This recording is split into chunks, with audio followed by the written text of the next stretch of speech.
Serendipity stories. I love to experience them. I love to share them. I love to hear them from other people. In my podcast, Serendipity Stories, I'm sharing with you the people that I've met through moments of serendipity or people that I know that have great serendipity stories that I want to share with you. Today, you're going to meet J.C. Carvajal, Jonathan Carvajal. We met 5 or 6 years ago at an event. Great serendipity story. You're going to hear more about it in just a moment.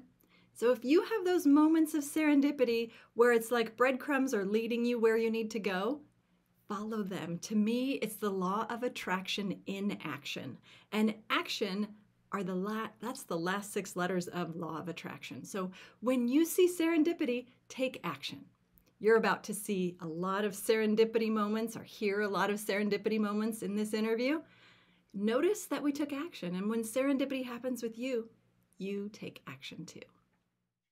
Hi, JC. Hey, Linda. Thanks for joining me today. I have been looking forward to this. This is exciting.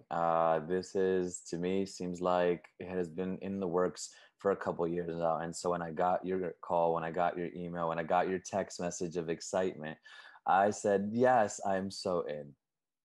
You are the quickest person to book the appointment. I mean, I sent the text out and you're like, yes, count me in. Okay, cool. Let's get this one scheduled.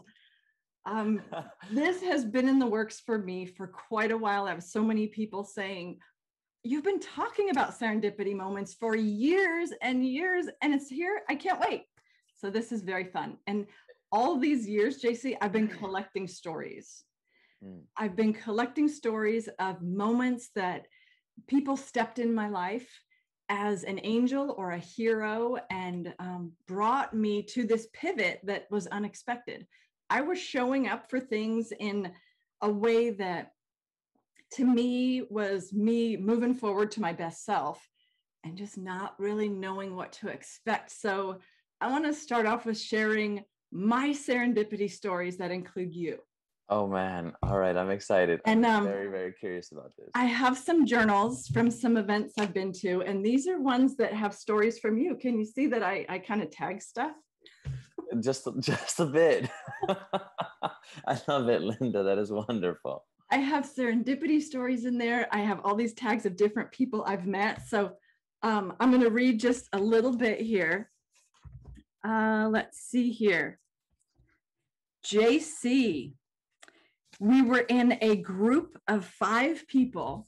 I can still see where we were standing. We were at this large gathering of a personal development event, and we were toward the front of the room, and we were in a group of 5, and we were all sharing on a topic. We were sharing 5 different things, 5 different things that we were doing in our life to improve it. And by sharing them with each other, it was a social learning exercise.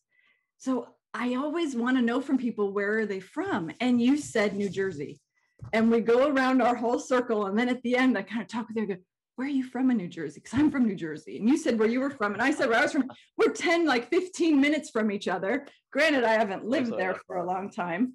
But then you said where you went to school. And I said, well, friends of mine went to that high school. So that was pretty neat. That was pretty neat. And then I just felt like there was something that was just, we needed to talk more. So then fast forward about, a month or 2, and correct me if I don't remember this story correctly, you reach out to me and say, my business card fell out of a book or something that you had.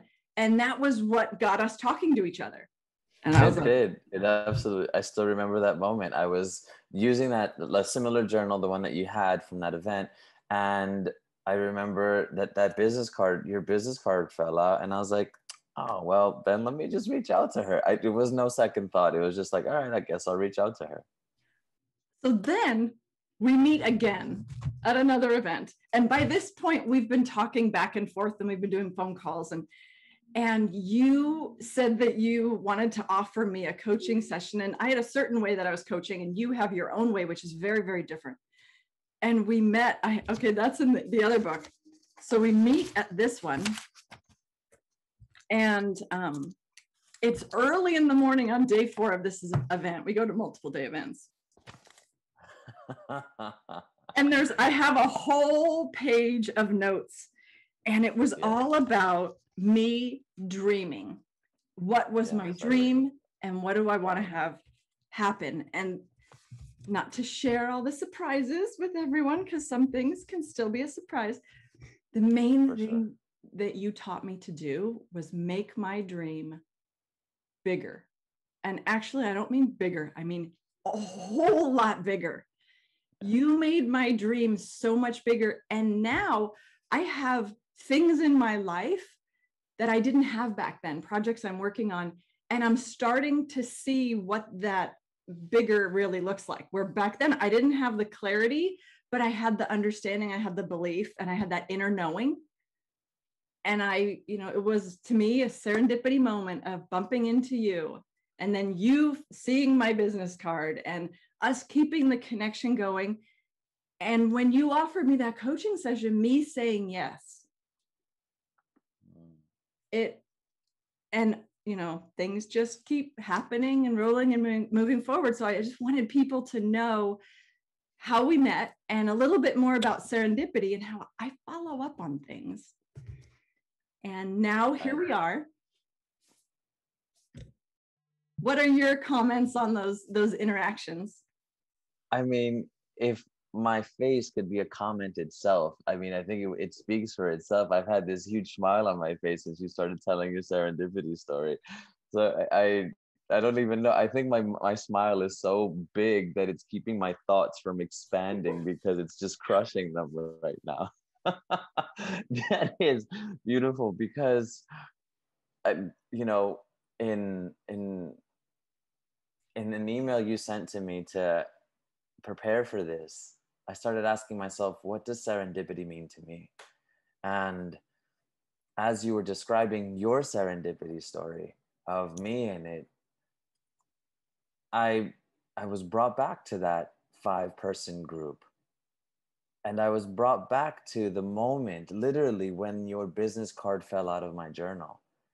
And then I was brought back to the moment where you were sitting in front of me, I was over here, and we were doing that exercise. And then we went to that other room, to that other space where we did it again. And that's what serendipity for me, as I was describing it and preparing for this beautiful moment. And of course I would jump on it right away because I remember you've been talking about this for so many years, Linda. So when you sent me that text, I was like, yes, I'm in, I'm so honored. This is great. So that to me is what serendipity is, are those moments of bliss, of joy, where everything, it's like a reel, a visual reel that starts to play itself back, and you're like, oh, oh, oh, oh, oh, and then you just find yourself in it. And this is exactly where I'm at. Like I imagined you spoke about this so often to me in our conversations over the years, right? And here we are. And so that text message, there was no hesitation on my part. I was like, of course, are you kidding me? Yes. And I still remember that day when your dreams, and you had them in this narrow frame and your eyes were closed. And I went and I opened up your arms, and I opened up a little bit more, and I opened up a little bit more, and your face, if I could have recorded that session, Linda, your face that's my one regret. Oh gosh, that would have been amazing.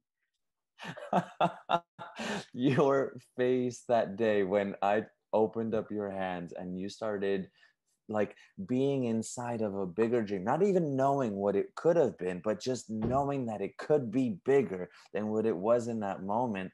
You were like a kid in a candy store. It was so beautiful to see, Linda. That is how I describe serendipity, is this reel of moments that you look back and you're like, no way.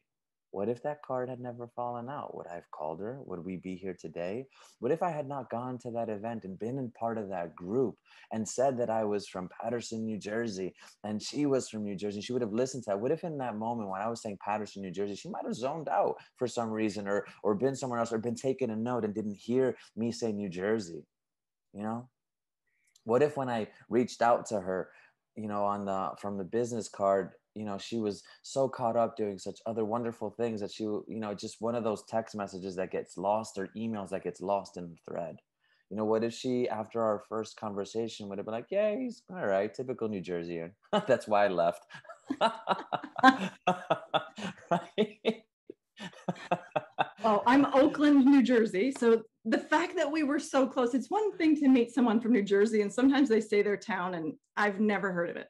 But when someone says where they're from, and you know exactly where they were, and granted, I haven't lived there since I was 17, but that's still where I'm from. And that was that connecting thread. And there's, to me, for serendipity, there are these little threads that are connected. And in my mind, I imagine that there's this amazing web. I'm not going to use the word spider web because then you get that kind of creepy feeling, but there's this imaginary web where we're all connected. And every once in a while, you notice a little specifics on what that connection is. And it just lets you thicken that line between the two of you. And we've introduced people to other people, so it's not just our connection, it's then how our connection ripples out and unfolds to the people around us and what we share as a result of what we've learned. That's quite beautiful, the way you describe that, as that it starts off as a thin thread because it hasn't been reinforced yet, but it's there. It's so there. It glimmers in the light, like when you see a spider web, right, or a thread or a thread of the web, and then in the sunlight, and it glimmers. And that's kind of what a serendipity moment. You follow it at times, and you see it in your house. Maybe you're outdoors on a tree and it's swaying, and it catches your eye. And that's part of what serendipity to me is. So when you describe it that way, I think that's even more beautiful, because then you reinforce it. And what reinforces it are other memories, other moments that you were a part of, but didn't realize how they would connect going into the future. Mm-hmm. The other day I had one of my moments, I call them midnight insight, when I wake up in the middle of the night with these great ideas. And I describe those moments as happening because I have too much action all day long, not a lot of calmness to receive things. So I figure God wakes me in the middle of the night to give me some of these messages. And the thought I had was, it's the movie It's a Wonderful Life. How without George Bailey, all those other people's lives would have been changed. And imagine that with, I've always watched that movie thinking of one person, George, and it's great, all the connections. But if you think of you and me and all of us that are interacting in the world from a force of good, and the ripple effect of that, and when you get a lot of us together, like at these events that we go to, I have more serendipity happen at those events than anywhere. And I attribute it to the fact of I am just taking myself to a higher level, better vibration. And I see serendipity all the time. And for me, another type of serendipity is connecting people. As a coach and a trainer, I'm connecting people with other things they want to learn, or other people to meet to help move them forward. Sometimes it's books, but connecting to me is fun. But I go to these events and I meet someone. I was just reading through some notes the other day, and I met someone from Denver, and I said, hey, do you know so-and-so who I met yesterday from Denver? Let me introduce you. Now there's 2,000 people at this event, and I actually find the people, introduce them, and they're, thank you so much. I'm so happy to have a person in my town that I can help keep this learning going forward. So connections are a type of serendipity for me. Well, one of the things, Linda, that we have talked about often in our conversations is how powerful of a connector you are. And that's something that you and I have brought up in conversations often. And I love it because you're charismatic, you're loving, you're caring. You're absolutely caring. You're one of the most caring people I know, because that is what makes you such a great connector. It's not self-interested. It is not self-led. It is truly other-focused. And that is why you're such a powerful connector. And so think about those threads that you've been putting out there selflessly. And now those threads are reinforcing back to this beautiful project that you're working on, to this beautiful experience that you're living. And that's what makes it so easy, right? There's no it's like in the text message right back to you. Of course I'm in, I'm honored, let's go. It's that's what you've been doing as a connector. And I absolutely believe that serendipity is most beautiful when it extends to others. And I mentioned before how the dream gets bigger, you know, and it opens up, for me, serendipity opens doors that I didn't know were there, to topics I had no idea that I would participate in. Before COVID, a lot of my training and all the work that I was doing, as COVID started, there weren't opportunities for me to get out and train. Video hadn't really taken off yet. I was doing it, but a lot of companies were scrambling. And I had made a decision that, as much as I love my business and what I do to support people, the business wasn't supporting me financially. And it was time for me to find that steady income so I could keep my business going. And it started as a hobby. I'm like, that's okay to move it as a hobby. And I ended up applying for some jobs that I didn't get. Some I was overqualified, some it was just different skills. Some I thought I had for sure and I didn't. And then when all the changes happened with COVID, a bunch of those jobs that I applied for, I was so glad I didn't get them. So sometimes serendipity takes us, you know, the blessing of not getting something was great, because I ended up, and I'm not sure if we've talked about this, I ended up getting a job with Vitalant, which is a blood donation company. Wow. And now my job as the connector is to run mobile blood drives in my community from like a 3-hour radius. Wow. And what I've found is I can do that job, use my connecting skills. I have a lot of serendipity moments there, use the different training, coaching skills that I have, interact with people. And I have a different mission. And my mission right now is to encourage people to donate blood to save other people's lives, because we have the COVID issues and we lost a lot of donors through that. They were scared, or maybe they were older and didn't want to put themselves out in some of these areas, but we were an essential service, and we are an essential service.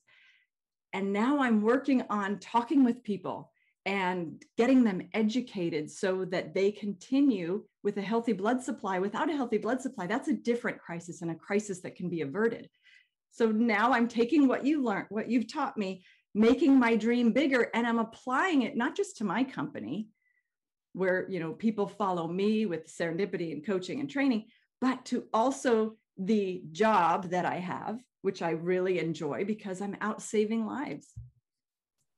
I think that's beautiful, Linda. It, once again, selfless. And when our dream is bigger than, you know, because this is, for me, we make dreams, or we build goals or plans for our life. And that's the beauty of serendipity. Serendipity expands them. But most often we're scared to expand beyond what we know or what we expect or want to believe to be true. And serendipity allows those moments of like, whoa, it's like that, a little bubble of possibility that comes into our life, and then it expands. And by it expanding, it expands our vision, it expands the dream, and in ways that we would not intend or plan, fortunately, in ways that we would not intend or plan. And then another little bubble of possibility comes in, and once it's inside, it expands and expands and expands and expands. And so now what was once like this, with little bubbles of possibility, and it's expanded even more.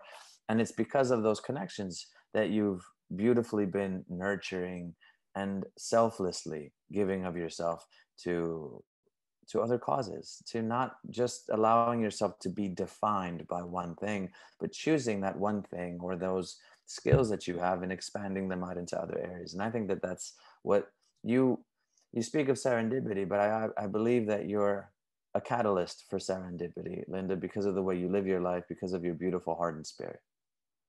Thanks, JC. So tell me about a time that someone stepped into your life in some way to pivot it. And the reason I'm asking this is I think there are different types of serendipity, and you stepped into my life in a way that pivoted it. Do you have a story where someone stepped into your life as an angel or a hero and helped you pivot to move in a direction you hadn't anticipated? Oh, yes. I absolutely do. And it is in a way that I would definitely not have expected it. But looking back, it's why to have serendipity in our life, to allow space for it, there has to be some part of us that it wants to be open, that needs to be able to receive, in a way, I believe. The first one was, it's kind of how I ended up moving towards coaching and leadership. And because if you would have asked me when I was 5, 10, 15, 20, hey, JC, what do you want to be when you grow up? Being a leadership um, strategist, coach would never, ever, ever have come out of my mouth. Ever, ever. I wanted to be a professional soccer player and a doctor, an orthopedic surgeon. And funny enough, I work now with professional athletes, some of them soccer players. I'm in operating rooms working with some surgeons who operate on athletes, interestingly enough. And so it's the coolest thing how it all evolved in a way. I am doing in a different way. And that's why I believe serendipity is great. You have to be open to expanding beyond what we expect. But I was working at a financial company, and a friend of mine inside there, last minute, he had won tickets to a conference, a big multi like person conference. And he said, JC, I've asked like 4 or 5 people if they want to go. Nobody's available. It's tomorrow. It's tomorrow. And he said, I got an extra ticket. It's VIP. You want to come?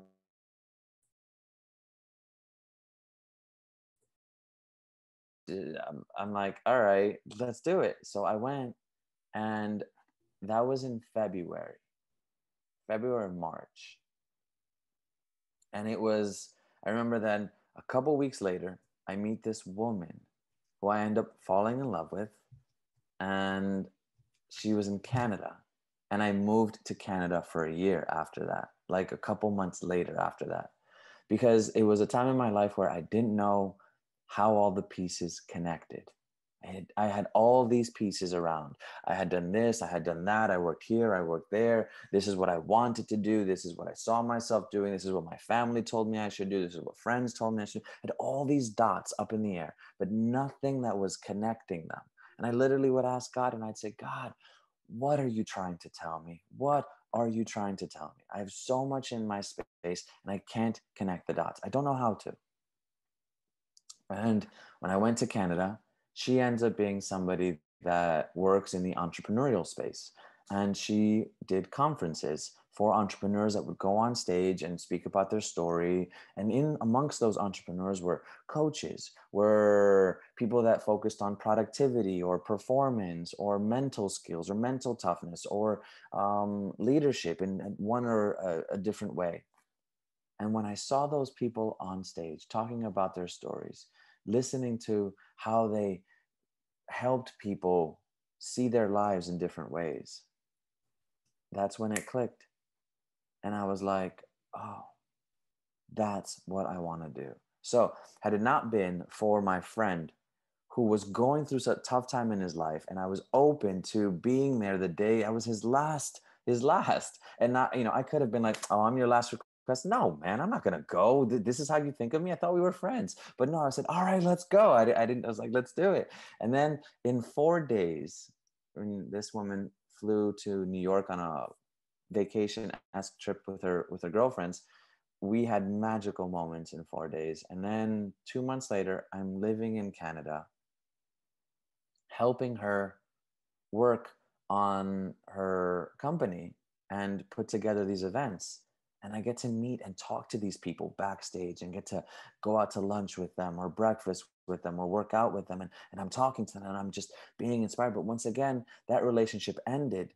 But if it wasn't for love, if it wasn't for allowing, I would not have gone to Canada. I would not have seen this. I would not have connected with all these other people. If it wouldn't have been for my friend at this financial company, me at a financial company, I learned so much there, but I would not have expected that. That would have led to me doing what right now I would shed my skin and my bones for, because I love the work that I do so much.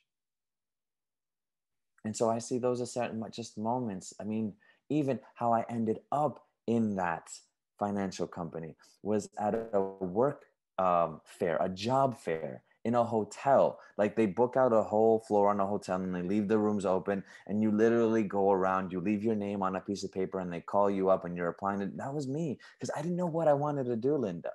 And then just as I was about to leave, because I was like, man, this sucks. This really sucks. I don't want to be here. You know, I'd gone to like I've talked with 4 people and it was like speed dating, but for jobs. It was like speed work dating, right? I was like, this sucks. And I was on my way to the elevator. I want to say maybe for dramatic purposes here, but maybe not, that I had pushed the button already and the elevator had bing, and I was coming up and the doors were about to open and I hear my name, Jonathan Carvajal, which is what JC stands for, but I go by JC, and Jonathan Carvajal. And I'm like, oh, I'm like, all right, whatever. I turn around and I look at the person at the door calling my name. And it was a college alumni friend who we had played soccer with. We played soccer together, and we had won the intramural championship at our college together. And I said, "What, Pete?" And he's like, "JC," because it went from Jonathan Carvajal. He forgot that JC stands for John, because people know me as JC. And he's like, "JC," and I was like, "Oh my God, Pete." He's like, "Come on in." And he's like, "Dude, what are you doing here?" And I said, "Man, I'm just I need a job. I don't know what to do. I kind of want to get into the financial industry because that's what I was doing sort of before, but I had no idea." And I was like, literally, I was about to leave. He's like, "Man, don't worry about it." He's like, "Come to my office on Monday." It was Friday. He's like, "Done." I was like, "I'll be there." He's like, "Don't even bring your resume. You're good. Just come dressed, ready to go." He's like, "I got you." And that was it. The interview lasted 5 minutes. And then on Monday, I was there and I was hired on the spot. Serendipity moments, right? Like it wasn't planned, it wasn't coordinated, but it was because, as like you, Linda, I had built a good relationship with someone in college. And we weren't the best of friends, but we were good enough friends for there to be a strong enough bond that would allow it to be taken to a different direction. And it did. The serendipity of to have your name called by someone that knows you and not connect the name. I love that. They didn't. Because they don't. JC is what I went through all. Since I was 8 years old, I was called JC, and very few people know that it's Jonathan Carvajal. They think it's JC Carvajal, right? But they don't know it's Jonathan. That the JC is Jonathan Carvajal, and so yeah, when he looked at me, he's like, "JC," and I was like, "Yo, Pete, how's it going?" And that was it. And it wasn't, like I said, we weren't extremely tight in college, but we were good acquaintances. But good acquaintances that just had no bad blood between each other. And it was like, hey, I could use you. I see your resume quick. I know your personality. I saw you on the soccer field. If you're anything in the workforce, like you were on the soccer field, I want you on my team. If you can help me win the intramural championships, then you can definitely help me win here in this company. Winning in life. Yes, winning in life, or what I call winning from within. Let's talk more about your winning from within. Tell me about that. Well, it started off, I laugh because once again, this is part of serendipity too for me. You look at Facebook or Amazon or Nike's first like logos, and they were you're wearing one. Yes, right. And people don't know that it's also gone through an evolution, and win from within has gone through many evolutions, but this is where I feel we'll see, right, where it's going to take a nice rest stop for an extended period of time. But it was once called In Up and Out. And I In Up remember and Out, that phrase very well. for sure, right? It was on my contracts. I still have it. I still go back and look at my first contracts every now and then, and it's up there, in, up, and out. And I laugh because I'm like, wow, if people would want to work with me with that name, and I cringe sometimes, like in, up, and out. Wow, that's tough. That doesn't come out easy. Win from within. But once again, we always think it's the thing that gets people, and it isn't the thing that gets them. It's you that connects them. It is the bonds that connect them, those serendipity moments that are even more connecting. And so Win from Within evolved out of In Up and Out, but In Up and Out is still the framework. I believe that we must first go in, and up is about testing ourselves, expanding ourselves, and then out is about sharing ourselves. So in is about deepening, up is about expanding, out is about sharing ourselves. And when we can go deeper within us, when we can stretch ourselves, we have more abundance to share ourselves with. We're less in scarcity. And that's really what it comes down to in winning from within. Um, Turbulence, challenge, struggle is all around us. I believe, it is a beautiful part of life, a very beautiful and necessary part of life. And I always say, I am so glad that we don't get to design our struggles, because if we did, they would be very easy and we'd overcome them very quickly. Oh, completely. Yes, completely. Oh, for me, struggle was what I used to avoid before I went on this personal development journey. I'm like, oh, if it's hard, then it must not be for me, because my path should be pretty easy.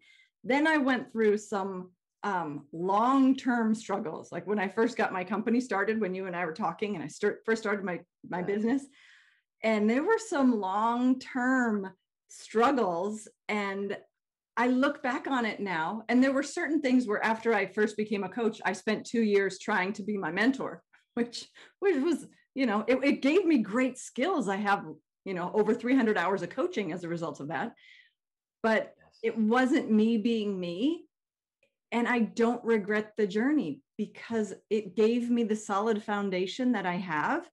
And now, as I slowly have been pivoting more to being authentically Linda and Lindifying the different things that I learn, then it's a level of me that I couldn't have gotten to without that struggle. Yes, Linda, that is so key, because I believe I went through the same thing. I think I explained that to you in our friendship early on, that I stopped going to conferences for a period of 3 years. I stopped reading personal development and self-help books because I was finding myself sounding more like everybody else and it felt less genuine to me. Mm-hmm. It sounded less like me, and that's okay. I think that that's a part of our growth process, is that we have to stretch ourselves and sort of become someone else for a little bit to be able to draw from that. And then, as you called it, Lindified, I would JCify some of it, which is really, I mean, what are we if not a compilation of shared experiences with others? Right? We have to become different people in order to really understand and become more of ourselves. And not just once in our life, I believe many and many, many, many times over. And so Win from Within for me was an evolution of, and where I believe personally, the industry, the world, not must, but could really benefit from shifting toward. It could benefit from shifting towards, because the word for me, personal development and self-help, are contradictory to what I believe we're actually here on this earth to do. And that is to share ourselves with others. Because it is by sharing ourselves with others and others sharing themselves with us that we grow, that the journey is worthwhile and it is beautiful. Like Dorothy on the yellow brick road, she is sharing experiences with others. She thinks it's about herself, but in reality, she becomes more herself as she helps others discover the parts of them that are out of alignment, right? And so when I speak of win from within, I speak of within the relationships and the spaces that we share with others. When I speak of win from within, I mean the spaces within us that we seek to avoid instead of having them combine, coalesce, collaborate with all of the parts of us. And that's why I refer to it as inner leadership instead of self-help. I believe that what I'm doing in the work that I'm doing is redefining self-help and personal development towards inner leadership, because inner leadership is about leadership. And leadership is about what? Service. If anything, it is about service. Self-help, there's no service in that. And personal development for me personally doesn't sound so service oriented, but leadership by nature is about service. And inner leadership, right, is about not just inside of myself, it is inside of the spaces that I share with others. Love it. So that's what Win From Within has evolved. That's where it's growing. And once again, I had to take a lot of detours, back roads, lost journeys to be able to be where I'm at right now. And Win From Within wasn't like, yeah, Win From Within. It just, something I was working on, it came up. It just came up in my thoughts. It came up in my space. And I'm so glad that it did. And when it did, it just felt right. Does serendipity feel right for you, Linda? When you feel serendipity, is it a feeling that you're like, this is it? Or do you question it at first? I'm curious. For me, it's a wow factor. It's getting tapped on the shoulder. Oh, thanks. I imagine that God's plan is so much better than mine, and it unfolds things to me that I would not have discovered on my own. I am the person who used to love to do everything alone. And I was so proud at the end of being able to say, yeah, I did it myself. What I've learned over the years is that's not something I strive for anymore. Because when I was in that mode, I would do things myself. But when other people asked me for help, I loved helping them. And then I had someone point out to me, Linda, when you don't ask other people for help and you do it all by yourself, you're missing out on shortcuts in time. You are missing out on gathering with other people and helping them teach you or give you opportunities to do it better. And you're missing out on giving them that joyful feeling that you get when you help someone. And that conversation, serendipity type conversation, really changed things for me. And it was not a flip of a switch. It actually started when I read a book. I read a book, The Year of Yes, by Shonda Rhimes. And I read her whole book. She was saying no to all these things. And I'm like, I would love to have a year of yes, but no one's asking me to do anything. And this was early with my business. So I created for myself the year of ask. Yes. And it was uncomfortable.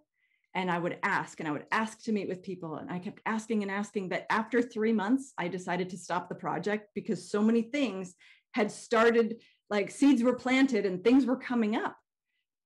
And that was seeing the effect, the positive effect, the prosequence, as my word is, instead of the consequence of something, seeing the prosequence of planting those seeds and seeing, I love it. Seeing which ones start to come up. That is my new approach to help. And by asking for help, it's an accelerator. I agree. I mean, Linda, listen to what you're saying as far as we feel that we're not asking.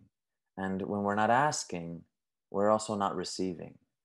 And I really believe that we live in a world where there are so many needless needs and wants, so many selfish needs and wants.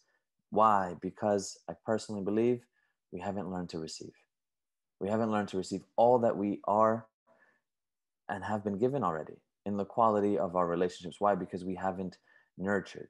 And when we nurture relationships, as you have, Linda, you're so amazing at it. I love watching you work when we go to those events. And I have seen you have a gorgeous, beautiful, warm smile with you, an energy that says that is so inviting.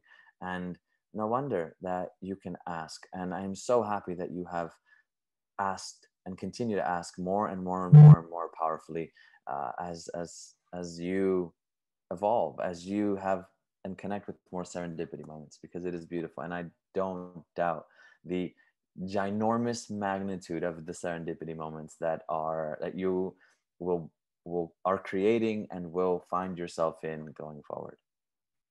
It just made me think of a serendipity moment I had last week.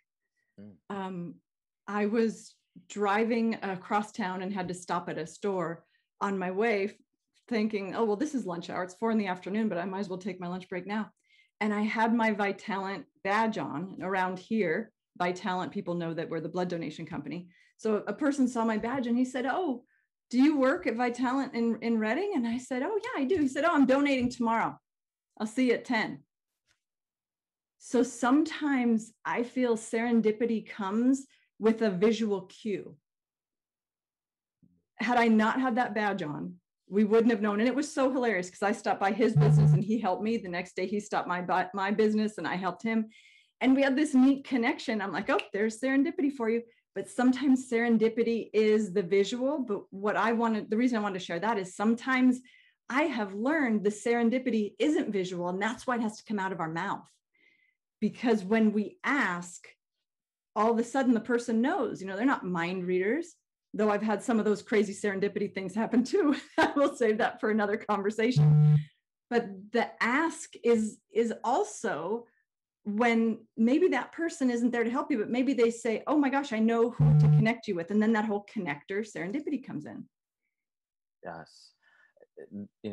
What you speak about when you say it like that, this is a serendipity moment happening right now for me. It is, as you're talking about connection, as you're talking about other people, as you're talking about how you used to want to do it all yourself and you wouldn't ask, and how things started expanding the more you started saying yes to things and building and nurturing those relationships and inviting others in and sharing yourself with others and allowing others to share themselves with you.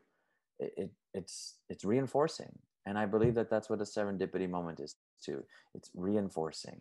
Going back to your spider web, you reinforce that line, that thread, and you're reinforcing to me what I'm working on, which is truly the power of relationships, that is what a great leader is. I mean, Mahatma Gandhi said it, and I love it.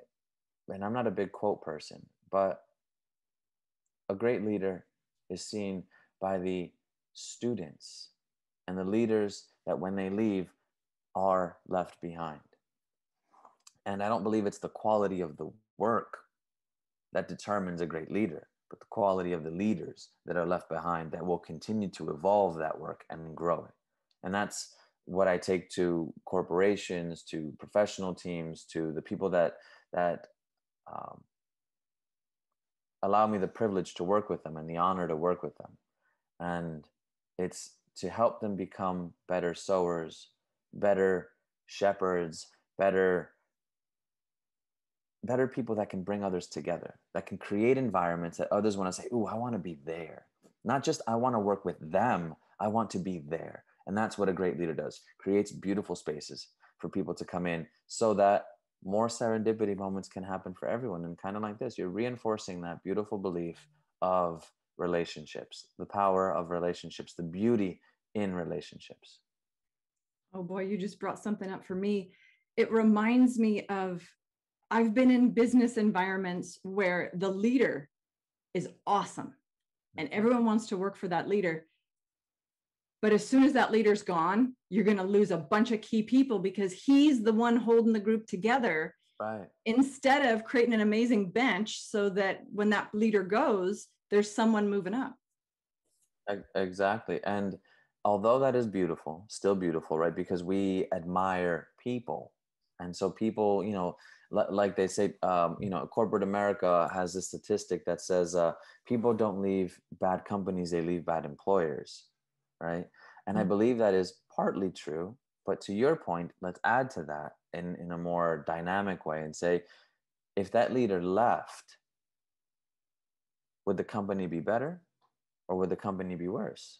Well, it depends on what that leader, the culture that leader has helped engender, yes, nurture, right, inside there. Because if a good leader leaves, then does that mean the company's going to, and that's typically how most people have seen it. I mean, you look at a company's stock on the stock market, when a great leader leaves, the stock plummets because people equate the company's performance based on who's at the helm. And that's right, how we have thought about leadership. But what about the work that that leader has done inside and say, hey, while I have been here, I have prepared a beautiful place. I've helped prepare, not prepared. I've helped prepare with your help, this beautiful space so that whether I am here or not, the company continues to flourish and grow and expand. That is the quality of leadership. Linda, I 100% agree with you. And that is beautiful. That is a great addition to the win from within concept. I love it. It is great. I have so enjoyed talking with you. What can people do if they want to reach out and learn more from you? I know we can put the link below, but what are ways they can connect with you and learn more from you? Absolutely. So you can go to my website, jonathancarvajal.com. That's Carvajal, on my last name.com. It's a work in progress. It is evolving because at times I look at my website, and because I'm evolving so much, especially because of the quality of the relationships that I have been working on, I look back at my website sometimes and I'm like, man, I got some work to do. And it's being worked on currently, but you can go there right now and get a glimpse of it. And I would love it if, you went on there and, you gave me some feedback too on what you thought. And I would appreciate that. And you can also go to my Instagram handles or my socials. They're all pretty much at JC_J Carvajal. So JC_J Carvajal is pretty much my social handle for all my social media profiles. So great to see you today. Thank you so much for accepting the invitation and for joining me. And I look forward to talking to you again soon. Linda, thank you so much. To know that I am part of someone else's serendipity moments, it is quite beautiful, and even more beautiful to know that this is something you have been working on for so many years, and that your dream is flourishing, full of serendipity moments. Thank you. Thank you, Linda. JC Carvajal has added a lot of value to my life. I'm so glad for the coincidental moment that brought us together, and the other coincidence of that business card falling out of his journal at just the right moment so that he would reach out to me. And we've been connected ever since, contacting each other, supporting each other. Thanks so much for joining me. I'd love to hear your serendipity stories. Maybe one day you'll be on here with me. I'll see you at the next interview.